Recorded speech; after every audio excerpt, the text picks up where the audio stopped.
We watch the fireballs, the fight scenes, the impossible stunts, and we marvel at the precision. Every frame choreographed, every risk seemingly calculated. Action movies are meant to thrill, not threaten. But what if the true danger wasn't in front of the camera, but lurking just behind it? Behind many of cinema's loudest blockbusters lies a quieter chaos. A director walking off set, an actor refusing to perform, a stunt that turns fatal, studios scrambling to rewrite endings, recast roles, or salvage footage shot in fear. The stories we see are slick, sharp, and seamless. But the stories we never saw? They're the ones that almost tore these films apart. These are not small productions. Some are Oscar winners, others grossed hundreds of millions. And yet, behind the curtain, the tension was unbearable. Studios covered it up, cast members stayed silent, crews endured it, buried it, and moved on until now. In this countdown, we're pulling back that curtain. We're going beyond the explosions, the car chases, the one-liners, and diving into the shoot days that went so wrong. They nearly cost careers, reputations, even lives. This isn't just what went wrong behind the scenes. This is what nearly ended the scene altogether. Let's take a look at 15 action films that didn't just bring chaos to the screen but carried it with them every single day of production. Fact has shown: Mad Max, Fury Road. It's hard to imagine a more controlled chaos than Fury Road, a film where every frame feels like a car crash frozen in time. But what audiences didn't see was the other collision playing out daily on set, the one between its two stars. Tom Hardy and Charlize Theron didn't just struggle to work together, they barely tolerated each other. Hardy arrived late. Theron, known for her precision, grew furious. Their dynamic soured so badly, producers were called in just to keep the peace during shared scenes. Theron later admitted she didn't feel safe. Hardy eventually apologized, years later, calling himself difficult. But in the heat of the Namibian desert, neither was backing down. And yet, the film benefited from that distance. Max and Furiosa were never meant to trust each other. Their silence, their suspicion, it reads, as masterful acting. In reality, it was barely acting at all. George Miller orchestrated the madness beautifully. But make no mistake, Fury Road was a miracle of editing, patience, and sheer survival. Not just in plot, but in production. Next up, the mountains, snow, wind, and a production that nearly spun out of control at 15,000 feet. Fact 2. Cliffhanger. Filming Cliffhanger was exactly what it sounds like: dangerous, unpredictable, and one mistake from tragedy. Shot on real locations high in the Dolomites, the film placed its cast and crew in punishing conditions. Helicopters were used daily, stunt rigs stretched over icy cliffs. The risks weren't simulated, they were lived. A stunt involving a mid-air transfer between two planes nearly ended in death when turbulence rocked the performers off balance. Then came the financial blow. Carolco Pictures, already deep in debt, pulled funding mid-shoot. Panic spread. Scenes were cut. Entire sequences rewritten overnight. Sylvester Stallone, determined to finish, stepped in with his own money. He rewrote the script to reduce costs, trimmed action, and kept morale from collapsing. Looking at the final product, it's hard to see the desperation. It looks polished, but every shot was a gamble, creative, physical, and financial. And speaking of risk, the next film gave a stuntman one perfect moment, and then took everything from him. Fact #3, XXX 2002. The most dangerous stunt in XXX wasn't computer generated, it was real, and it cost the crew dearly. To capture a jaw-dropping moment riding a motorcycle off a bridge and landing on a speeding boat, the production hired expert stuntman Harry O'Connor. The first take? Flawless. Everyone cheered. The footage made it into the final film, but O'Connor went for a second take just to be safe. This time, he misjudged his approach. At 70 miles per hour, he struck a bridge support. The impact killed him instantly. The audience never knew. The studio used the successful take, kept the accident out of the press, and moved forward. Director Rob Cohen later paid tribute, but the mood on set shifted. There was no applause, only silence, and the growing realization that one of their biggest moments had come at a horrifying price. And yet, the next star didn't need a stuntman. He did it all himself and came terrifyingly close to dying for it. Fact #4, Mission Impossible 2, 2000. Sometimes, the most dangerous part of the stunt is insisting you don't need a double. Tom Cruise has built an entire brand around doing the impossible himself. But during the filming of Mission 2 Planet Impossible 2, that commitment nearly ended in silence. For the film's iconic opening, Cruise insisted on climbing a sheer red rock cliff in Utah. No safety wires visible, no special effects. The drop was real, so was the risk. In one take, he lost his footing. The only thing between him and death was a thin, hidden harness and a camera crew that stopped breathing. Then came the knife scene. In a close-up confrontation with villain Dougray Scott, a real blade was placed within inches of Cruise's eyeball. It was rigged to stop at a precise distance, but if that rig failed, there would be no retakes. Studio execs begged him to reconsider. He refused. For Cruise, the line between acting and action had already blurred. In the end, the stunts made headlines. The danger?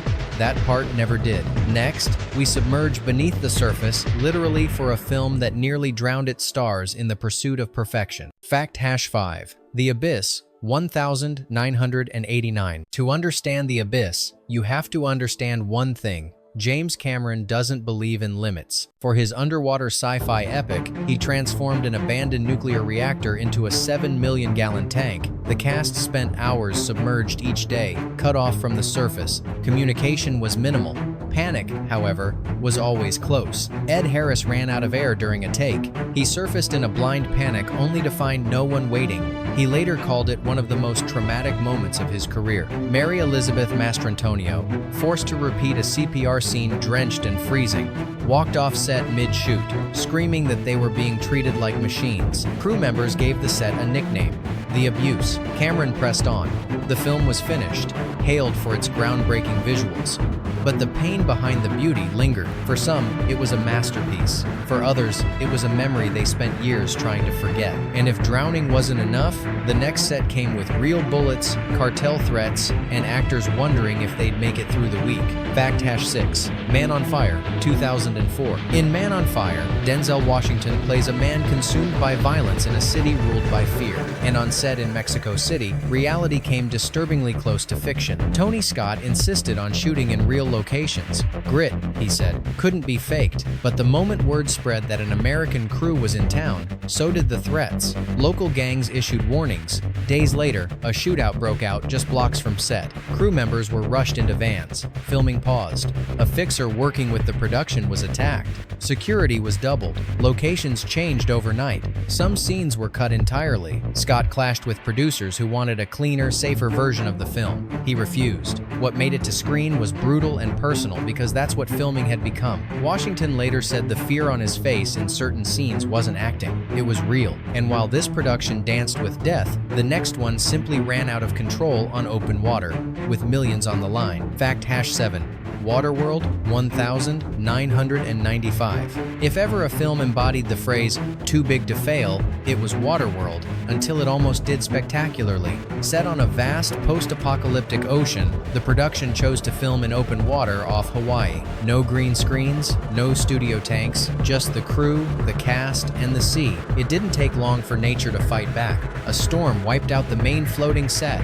Millions lost overnight. Helicopters became the only means of transport between locations. Crew members fell ill from sun exposure. Some quit. At the center of it all, Kevin Costner, actor, producer, and increasingly lightning rod for blame. Reports circulated of lavish demands, private watercraft, personal editors, creative veto power. The director clashed with him, the crew whispered. The budget ballooned. At $175 million, Waterworld became the most expensive film ever made at the time. And while it eventually clawed back a profit, the damage had been done. To reputations, to careers, to morale, the waves weren't the problem. The real storm was internal. And while Waterworld nearly drowned its cast in chaos, the next film dealt something far more brutal, a fatal shot that no one saw coming. Fact #8. The Crow, 1994. It was supposed to launch him into legend. Instead, it ended his life. Brandon Lee, son of martial arts icon Bruce Lee, was filming The Crow, a dark, violent revenge thriller. For one scene, his character is shot with a revolver. The prop was supposed to fire blanks. It didn't. A bullet fragment left inside the barrel from an earlier scene was discharged with deadly force. Lee was struck and died hours later in surgery. He was 28. Production stopped. Mourning began. Lawsuits followed. But eventually, the studio resumed filming using body doubles. visual effects, and rewrites to finish the project. The final film became a cult classic. Lee's performance, magnetic and haunting, was frozen in time. But beneath the legacy lies the reality. One technical oversight, one rushed check, cost a man his future. The film carried a dedication, but no tribute could undo what happened. And if this death was an accident, the next disaster was something else entirely. A star who burned bridges before the cameras even rolled. Fact #9. Blade, Trinity, 2004. Not every production is sabotaged from the outside. Some are brought down from within. On Blade, Trinity, Wesley Snipes, once the charismatic face of the franchise, reportedly became withdrawn and uncooperative. Rumors flew. He stayed in his trailer for hours, refused to interact with cast or crew, and would only communicate with director David Goyer through handwritten notes. Co-stars like Ryan Reynolds described the experience as surreal. Scenes were filmed using stand-ins, with Snipes added later in close-ups. At one point, tensions allegedly escalated to the point of a physical confrontation between Snipes and Goyer. The atmosphere on set grew toxic. Morale collapsed. The final film, though completed, lacked the energy of its predecessors. Critics noticed, so did fans. Snipes denied many of the reports, but Blade, Trinity was the end of the franchise, and his reputation took a hit. Sometimes the biggest obstacle isn't the stunt, it's the star. Next, we head deep into the jungle, where a legendary war film nearly became a war zone for real, and sanity was the first casualty. Fact #0. Apocalypse Now. 1979. No one just made Apocalypse Now, they survived it. Francis Ford Coppola's Vietnam War epic spiraled beyond his control almost immediately. Tropical storms destroyed elaborate sets. Political unrest in the Philippines threatened crew safety. Equipment vanished. Supplies ran low. Martin Sheen, struggling with addiction, suffered a heart attack during filming. Marlon Brando showed up late, overweight, and unread. He refused direction. Coppola rewrote scenes in real time, shooting around Brando's ego and Sheen's frailty. The shoot dragged on for months. The budget exploded. Coppola mortgaged his home. He collapsed under the pressure. "We were in the jungle. We had too much money. We went insane," he later admitted. What emerged was a masterpiece, a descent into darkness that mirrored the very process that created it. But the line between fiction and reality had long since disappeared. For some, it was art. For others, it was trauma on film. And if that sounds like madness, the next film nearly lost one of its stars mid-shoot when he vanished without warning. Fact #9. The Man from UNCLE, 2015. Sleek, stylish, smart. That's how The Man from UNCLE looked in trailers, but few knew the chaos that derailed it mid-production. Henry Cavill was locked in. Director Guy Ritchie had a plan. But then Armie Hammer, Cavill's co-lead, abruptly left the set reportedly over contract disputes and creative disagreements. With no warning, he flew home. Production was thrown into limbo. Key scenes were canceled. Scripts rewritten overnight. Cavill filmed dialogue meant for two alone. Tensions escalated. Ritchie pushed forward, using body doubles and clever cuts to preserve what he could. When Hammer finally returned, damage control was the only option left. On screen, the film looks fluid. Behind it, patching, reshoots, and exhausted improvisation. The espionage wasn't in the story, it was in surviving the production. And speaking of conflict, next comes a desert war film so hostile that fists were thrown, and not just by the actors. Fact #2. Three Kings, 1999. Tension was baked into the script. It didn't need to be baked into the set. Three Kings was bold, political, and visually inventive. But behind the camera, things were unraveling. Director David O. Russell was relentless, often pushing crew members to breaking points. He shouted, he overstepped. George Clooney, watching it unfold, snapped. Their arguments grew louder, more frequent. Eventually, it got physical. According to multiple reports, Clooney confronted Russell after witnessing him berate a crew member. The confrontation turned violent. Warner Bros. Considered shutting the production down, but when early cuts looked strong, they let it continue. The final film was a critical hit, but Clooney swore off ever working with Russell again, later calling the experience a disaster I'll never forget. For everyone else involved, it was a movie about chaos, both on screen and everywhere else. And if you think that was bad, the next movie lost something far worse than money or morale. It lost its entire ending halfway through. Fact #3.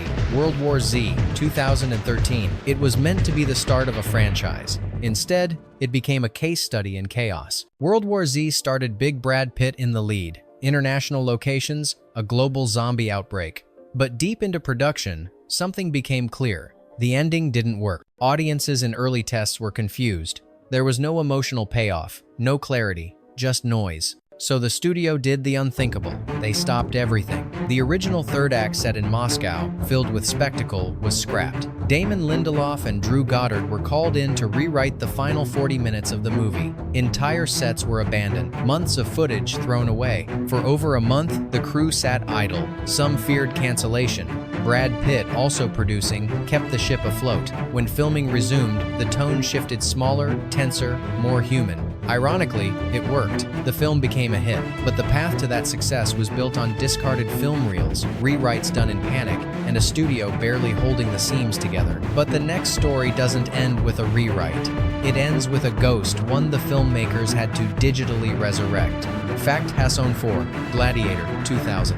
In Gladiator, Proximo trains warriors for death in the arena. The man who played him, Oliver Reed, didn't live to see the final fight. Reed died suddenly of a heart attack while on break during production. The role was unfinished, the scenes incomplete, but director Ridley Scott couldn't simply cut him. Proximo was essential to the film's emotional spine, so the team rebuilt him. Using a body double, existing footage, and advanced CGI, for the time, they recreated Reed's likeness for a handful of crucial scenes. The effort cost millions, but more than that, it left an eerie shadow on the entire project. His final moments on screen weren't entirely his. They were a reconstruction, an approximation, a tribute born from technology and necessity. The result was seamless. Audiences rarely noticed. But to those who stood opposite him during filming, something was missing. Someone was missing. And now for the final story. A production so out of control, the director was fired, the cast rebelled, and the jungle itself seemed to swallow the film whole. Fact Hasson 5, The Island of Dr. Moreau, 1996. No one walks into a set expecting madness, but The Island of Dr. Moreau delivered it from day one. Director Richard Stanley spent years developing the film, but just days into production, the studio replaced him, citing disagreements, delays, and growing tension with the crew.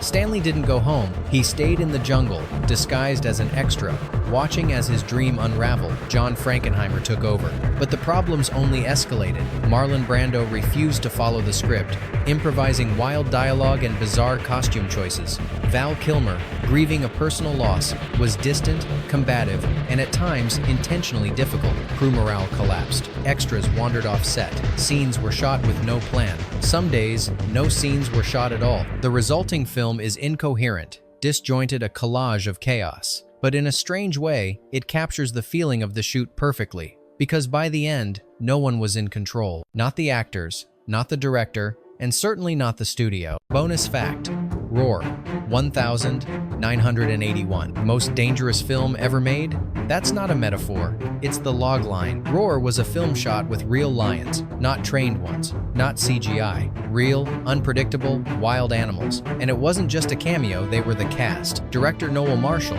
alongside his wife Tippi Hedren and daughter Melanie Griffith, spent over a decade making the film. The premise: live among lions to raise awareness about conservation. The reality: over 70 documented injuries, multiple hospitalizations, and chaos beyond imagination. A lion ripped open cinematographer Jan de Bont's scalp. He needed over 200 stitches. Griffith was mauled across the face. Marshall contracted gangrene from repeated bites. Hedren fractured her leg after being thrown by an elephant. Production insurance was pulled. Crew members fled. But Marshall kept going, rewriting, reshooting, rehiring. He believed in the message. The animals, clearly, didn't care. When Roar was finally released, it flopped. But the footage is still shocking. There are no effects, no choreography. What you're watching is terror real, visceral, and utterly unforgettable. And somehow, no one died. But many came far too close. Behind every great action scene, there's a story. Some are inspiring, others are warnings. Now that you've seen what really happened, tell us, which of these productions crossed the line? Was it worth the risk, or just cinematic madness? Leave your thoughts. Let's talk about what it really costs to create chaos on screen.